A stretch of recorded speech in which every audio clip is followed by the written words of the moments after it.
Allahumma shalli wa sallim. Bismillahirrahmanirrahim. Assalamualaikum warahmatullahi wabarakatuh.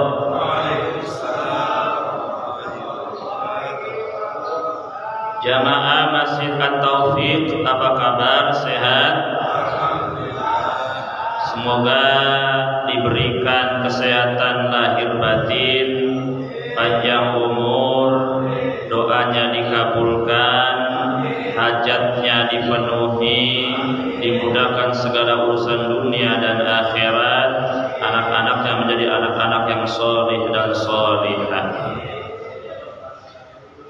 Alhamdulillahi wa kafa, wa sallallahu ala sayyidina Muhammadin al-Mustafa wa ala alihi wa sahbihi ahli sidqi wal wafa. Subhanaka la ilma lana illa ma 'allamtana innaka antal alimul hakim. Rabbi shrah li sadri wa yassir li amri wahlul 'uqdatam min lisani yafqahu qawli. Allahumma barik lana fi Rajab wa Sya'ban wa ballighna Ramadan. Yang saya hormati DKM Masjid At-Taufiq, Bapak Ustadz Nur Ihsan. Yang saya hormati sesepuh kita Kiai Tafsir Habib Adnan, Ustadz Nurul Hidayat, Ustadz Eko. Yang jadi imam Ustadz siapa? Ustadz Julianto.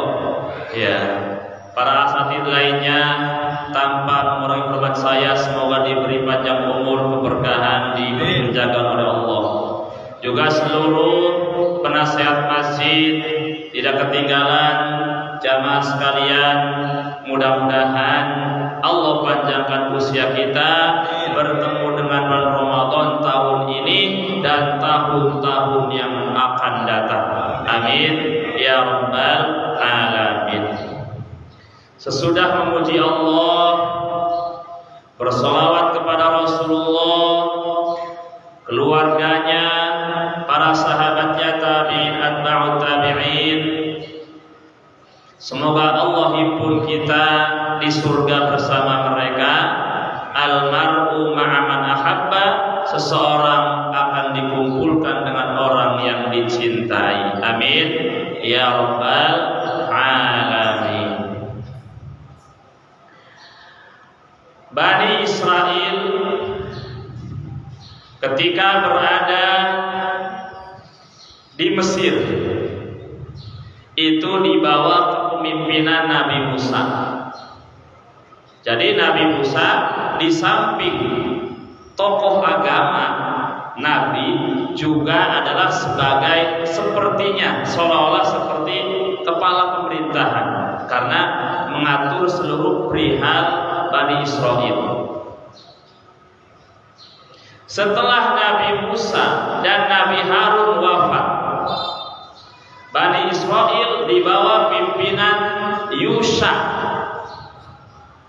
atau nama yang akrab Joshua atau Yosua. Kemudian setelah Nabi Yusha, ini bukan Rasul, hanya Nabi, wafat, Bani Israel dibiarkan tidak ada Nabi. Lalu mereka berdoa kepada Allah, ya Allah, utuslah di kalangan kami seorang Nabi sehingga mengajarkan agama kepada kami. Kemudian Allah utus di kalangan mereka Nabi Samuel.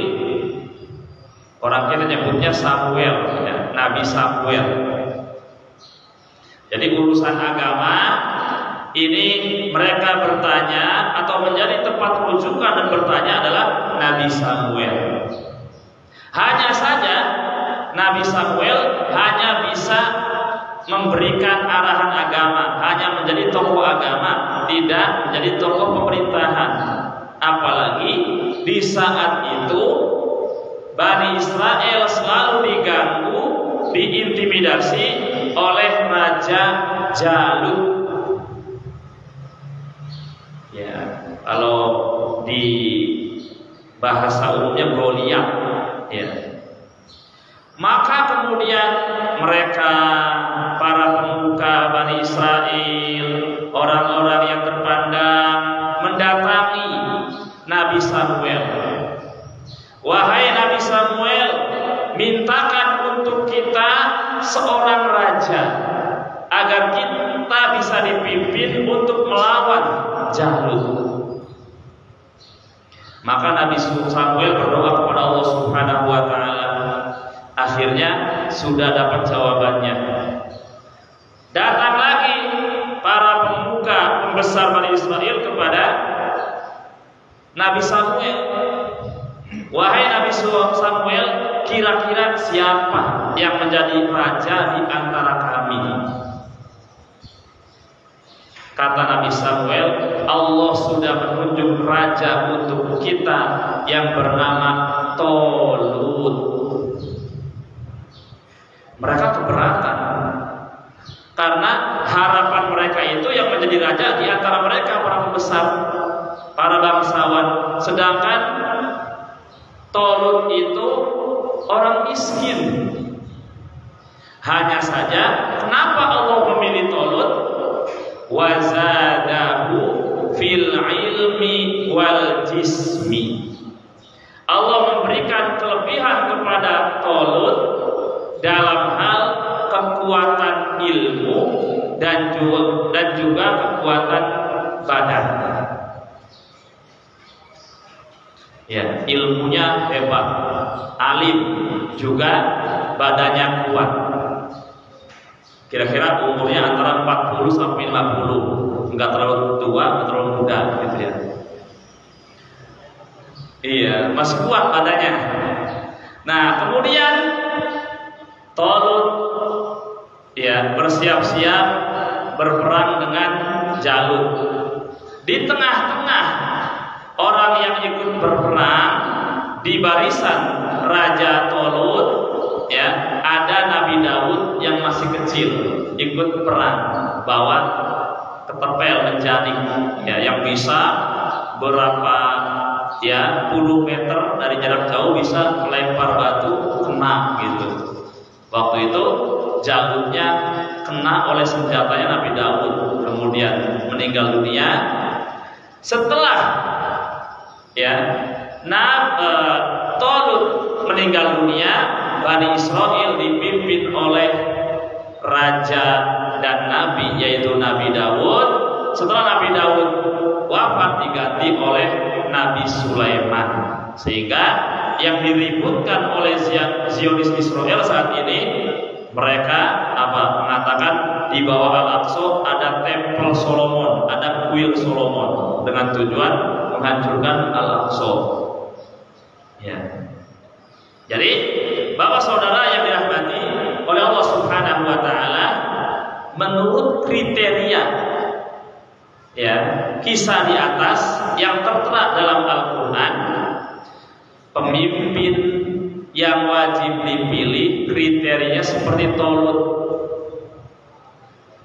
Ilmunya kuat, badannya kuat, sehat. Wazadahu bastotan fil ilmi wal jismi. Bapak pilih sendiri, gak usah sebut nama. Kira-kira di antara capres yang paling paham agama siapa? Yang bisa jadi imam dan khotib Idul Fitri itu ada siapa? Udah, ilmu agamanya yang paling kuat siapa?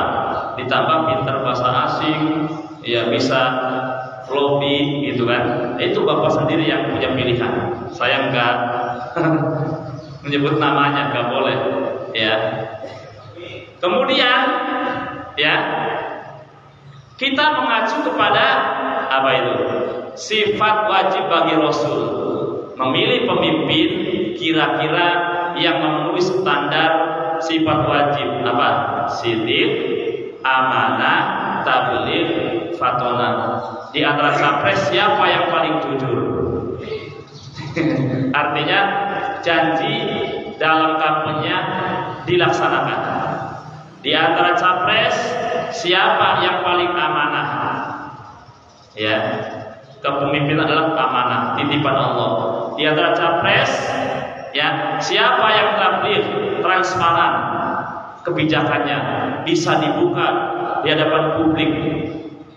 Kemudian di antara capres siapa yang fatonah, yang paling cerdas, ya, itu Bapak Saudara yang punya kriteria masing-masing.